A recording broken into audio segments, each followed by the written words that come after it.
Welcome into the Nick Saban Show, brought to you by Truckworks. A record crowd here at Kyle Field in College Station, and Alabama wins it 47-28. Coach, the game starts off with an 8-minute drive from Texas A&M, and then Alabama responds.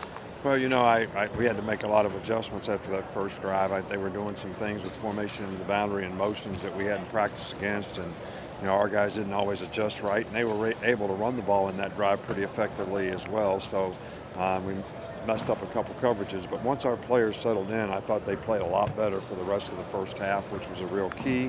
And I think for our offense to be able to respond, you know, the other team goes up 7-0, and the next thing you know, we're ahead 14-7. I think that's really, really critical in games like this, especially when you're playing on the road. Let's take a look at those highlights from the first half with Alabama responding.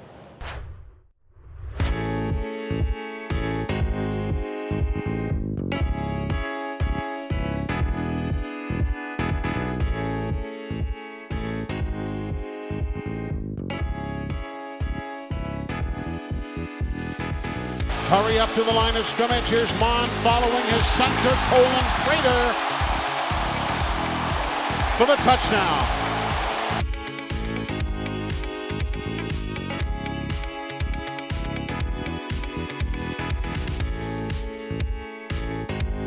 Tua looks over to the near sideline. Play clock at 5, 4, 3, 2, 1. The snap with 1 second. He quickly unloads near side. Waddle gets outside, down the near sideline. First down 20. Inside a defender 10, 5. Touchdown Alabama! Tua to Jalen Waddle, a beauty. And Alabama goes 31 yards on a third down play to draw to within 1 of the Aggies.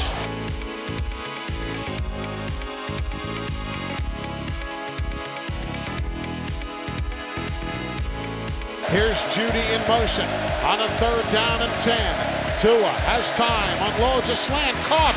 Here's off to the races. Devontae Smith. There's touchdown pass, 79. Touchdown Alabama. 47 yards. Tua to Devontae Smith.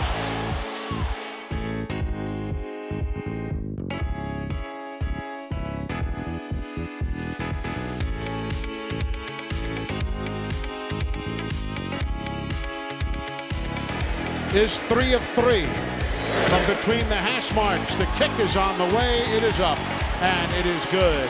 So a 31-yard field goal by Seth Small. A couple of weeks ago, kick is on the way. It is up, boinks, and goes through. It hits the right upright, and it goes through. And Alabama has added 3. 17-10 for the good guys.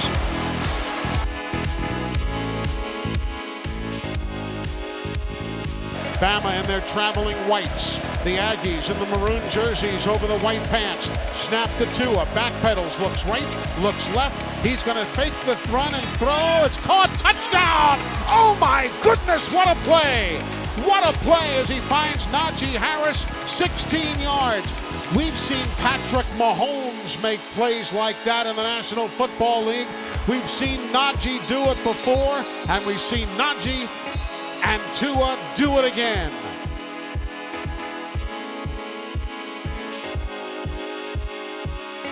Mond will wait for the snap, then the pistol formation. Spiller is behind him. Wideouts, 2 to the right, 1 to the left. Here's the give. It comes near side, and Spiller is spilled all over the place. The ball, according to Anthony Jennings, has come loose, and it has. It came loose, and Alabama recovers the football. Anthony Jennings, the first man to jump up and down and point. And here comes the X-Man, Xavier McKinney, with the football off the turf, and Alabama gets it back. Tua waits. He looks right, he looks left, claps his hands, gets the snap. Tua stands in, throws across the middle, intercepted. First interception of the year against Tua Tagovailoa, and it's brought back to the 15-yard line by Damani Richardson. First interception of the year thrown by Tua as Damani Richardson picks him off in the end zone.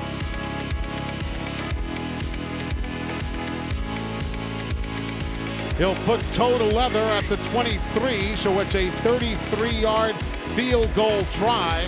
Wind is not a factor. A bit of a high snap. The end-over-end kick is up and good, and we have come to halftime.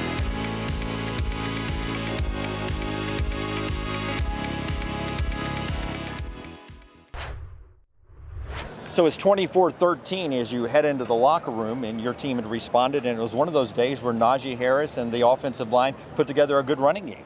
Well, they sure did, and I was really pleased with. I think one of the biggest things that we emphasized going into this game is we've got to control the line of scrimmage, offensively and defensively. We didn't do that early defensively, but I thought offensively we did a great job of being able to create lots of balance, for our runners to run the ball, and also protected the quarterback extremely well. So that was a big part of the game today, in my opinion, was how the offensive line controlled the line of scrimmage. We'll look at the second half highlights when we come back on the Nick Saban Show.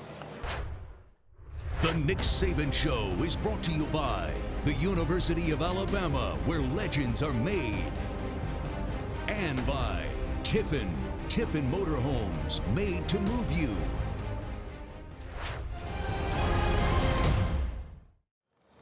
Welcome back to the Nick Saban Show. And you had mentioned earlier in the week, you're facing one of the country's best punters, but there was an opportunity for you guys to be ready to respond, and you did today.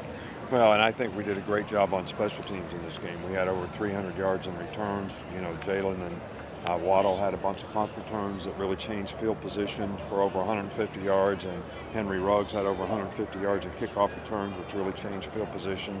So, the way I figure in my simple, hillbilly West Virginia way is every 100 yards of field position is worth 6 points. So even though they didn't score touchdowns, they contributed 300 yards worth of field position, which was critical, in the game today. So big win for us, great win for us. There's some things, we in the red zone a few times today and didn't come up with the kind of point 3 times and only got 2 field goals out of it, threw an interception. And, we got a lot of penalties in the game, which is not a good thing when you're playing against good teams, especially when you're trying to finish the game at the end of the game. So we got plenty to clean up, but we're really pleased with coming in this place and being able to win. Let's see how Alabama finishes off the Aggies in the second half. Second half highlights are brought to you by BBVA, proud banking partner of the Alabama Crimson Tide. It's off the near hash mark. Fletcher snaps it, the placement and the kick is up and good. So Alabama adds to their lead. It is now 27-13. Here's Alabama now with a 1st and 10 from the Aggie 33. Judy in motion from the far to the near side of the field. Tua stands in. Tua looks near side, wide open. Ruggs, he'll make the grab. He's in. Touchdown, Alabama. Henry Ruggs, 33 yards on the receiving end of a beautifully thrown football from Tua Tagovailoa.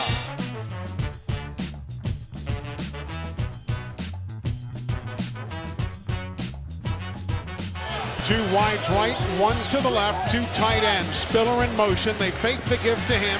Man is open, wide open. They lost the tight end. Touchdown, Texas A&M. Jalen Weidermeyer, the tight end, was lost, and he was wide open for a 25-yard touchdown.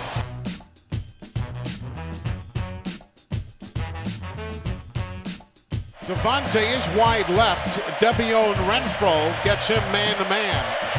1 wide to the near side is Najee. Handoff Robinson. He'll spin to the goal line. Touchdown, Alabama! Touchdown, Alabama! Brian Robinson ran over Buddy Johnson for the touchdown.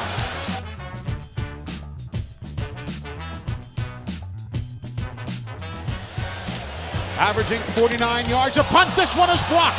This one is blocked. It is loose. Picked up and walked in by Alabama at the 3-yard line. Touchdown, Alabama. Touchdown, Terrell Shavers there to pick up the block. Great job by the Crimson Tide special teams. 3 wides to the left. The running back to his right.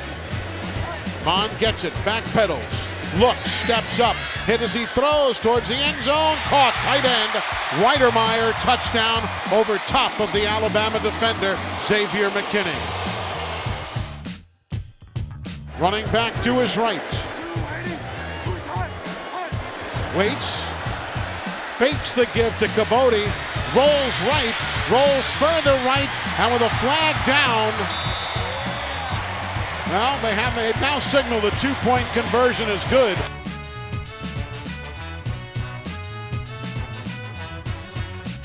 And this one is in the books. Alabama 47, Texas A&M 28.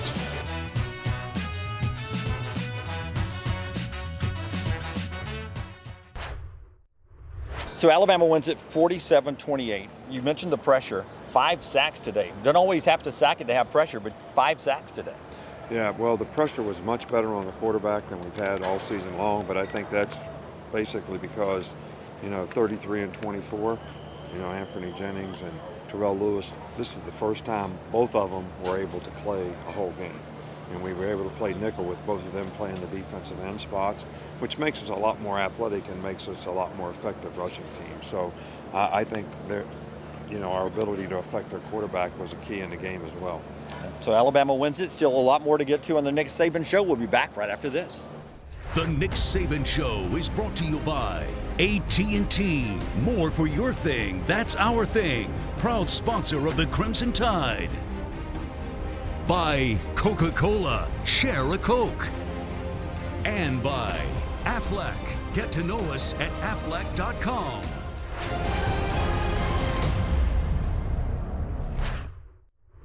Welcome back to the Nick Saban Show after the win over Texas A&M. Coach, the turning point of the game for you? Well, we put a lot of pride in, putting our fingers up for the fourth quarter, and I think our players think they outwork people. But I think the way we started the fourth quarter in today's game was really huge because Jalen Waddle's punt return, and then Najee Harris runs a 14-yarder, a 12-yarder, and then we punch it in inside the 5 to put us up 3 scores. In a place like this, to keep that kind of momentum from not growing for them is huge, and I think that was a real turning point in the game. Mercedes-Benz every week features one of the coaches on Coach Nick Saban's staff here at Alabama. This week we're looking at Brian Baker, an associate head coach, but also a guy who works with your defensive line. Yeah, and Brian has got plenty of experience and is really coaching the NFL for a long time. He's got great relationships with the players. He's had a real challenge this year because we've got so many young guys up front playing, but done a nice job of helping those guys develop, and he's a really good, positive guy to have on staff. Maggie Hetzel sits down with the coach. Hello, my name is Brian Baker, and I'm the defensive line coach here at the University of Alabama. Counting college, forget high school, but counting college, you know what training camp this is for me? 40. 19 years in the NFL, a couple years over at Mississippi State, and now you end up in Alabama. How did you end up here? I don't know, by the grace of God, maybe. Sum that one up in one sentence. I try to do a really good job there at Mississippi State when I was there, as I try to do wherever I go, and obviously having an opportunity to play against Alabama and trying to beat the brakes off of them.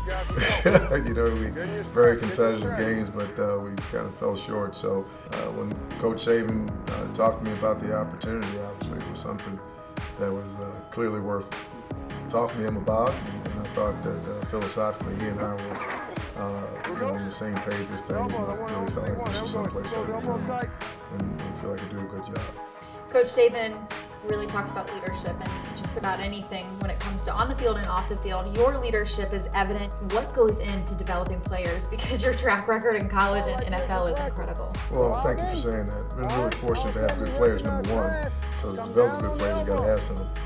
But I think holding players accountable, giving them a clear goal, some things they should strive for. And for me, it's a day-to-day thing. I use a little phrase, be where you're supposed to be, do what you're supposed to do, and do it to the best of your ability. I say I use it, it's not unique to me, and philosophically, what I've seen over the years is that has been what really good players that I've been blessed enough to be around did. So that's something that I try to pour into the guys that, there at Mississippi State when I was coaching there, and certainly guys here. As part of the reason why I was really excited about this job after talking to Coach Saban is that although stated differently at times, philosophically, being the best you can be day to day is something that we strive to do.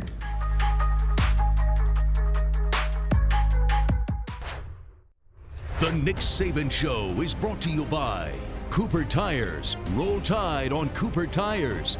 Visit CooperTires.com for a retailer near you. Ask the Coach is brought to you by Academy Sports and Outdoors. Hey Coach, this is Reba from Academy Sports and Outdoors. This far into the season, how can you comment on the positive leadership of this 2019 team? Well, Reba, in a perfect world, you'd like to say that nobody needs leadership, that everybody is self-motivated and want to be the best that they can be. But we all know that that's not how it is. So we've had some really good leadership on our team. I think different guys have taken different roles. I think Xavier McKinney and Anthony Jennings have showed a lot of leadership on defense to support a lot of young players and help them overcome some adversity and some growing pains. And, Tua, Henry Ruggs, the receiver core, Smitty, all those guys do a great job. I think Landon Dickerson has been a great addition to the offensive line when it comes to leadership. So the experienced guys, have to take the role of affecting other people in a positive way by the example they set, and I've really been pleased with a lot of the guys on our team. And another one of those veteran players, coaches, is Raekwon Davis, who is back this year, and he's adapting and becoming a better leader as well. Well, he set a really good example because he's worked really hard. I think he was a little disappointed maybe in how things went for him last year, and he's done a lot better this year in terms of his effort, his enthusiasm, his leadership, the way he's played. And I think sometimes people only look at sacks and production, but he does his job extremely well for us, and we're certainly pleased to have him back because there's a lot of young guys around him that rely on his leadership to help them. Here's more on Raekwon Davis. Raekwon Davis, defensive tackle, Meridian, Mississippi. But he looks and everybody's covered and down he goes. Bama's Raekwon Davis with help from Christian Miller taking down the quarterback. Raekwon, football. Give me your first memory of it. Football. I can tell you when I started playing, like when back in Pee Wee days. My uncle, he really got me into it. Back when I was in third grade, it was with the Boys and Girls Club, and he just got tired of me sitting around at home, so he wanted me to get into some type of sport. So he picked football, so I did football after school. At what point did you say, "Oh, I could go to school for this. I could get a scholarship for this"? I didn't at first I didn't know the potential I had until I really just got in high school until I met my coach, Demetrius Hill. And he kept me going. I didn't really think a kid from Meridian, Mississippi can get an offer from Alabama. I ain't really just see that until he painted a picture in my head and just told me to just keep going with it, and I did.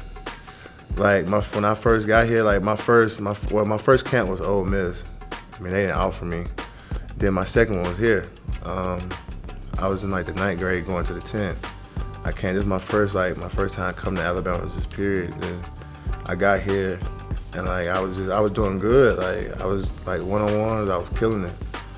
And I got in Coach Saban's office. I'm why he got me up here? My coach, he was confused too. We were both wonder. I think my coach knew I was about to get offered, but I was why I'm up here? And then he was he was good to have me here, and it was great watching me doing one-on-one, and he was I was offered. It was just a quiet moment. It was you for real? Surreal. Yeah, it was real. The Nick Saban Show is brought to you by AT&T, the official wireless provider of the Crimson Tide. AT&T, mobilizing your world. Here's what's next, presented by AT&T. Welcome back to the Nick Saban Show. As we always finish up looking ahead to what's next, and that's Tennessee coming to town. Well, this is a big rivalry game. It means a lot to a lot of people that support our program, and it certainly means a lot to us and our players. So, they are playing better and better. They're kind of a team on the rise. They had a couple tough losses, close games that they could have won early on, and certainly with the win against Mississippi State to kind of turn it around a little bit. So we have a lot of respect for Jeremy Pruitt and his program, and we need to get ourselves ready to go. It's 8 o'clock, Bryant-Denny Stadium, under the lights, and we look forward to seeing you at the stadium next week, and then right back here on the Nick Saban Show. The Nick Saban Show is brought to you by Coca-Cola, share a Coke. By Cooper Tires, count on Cooper, an American company since 1914. And by Tiffin Motorhomes, made to move you.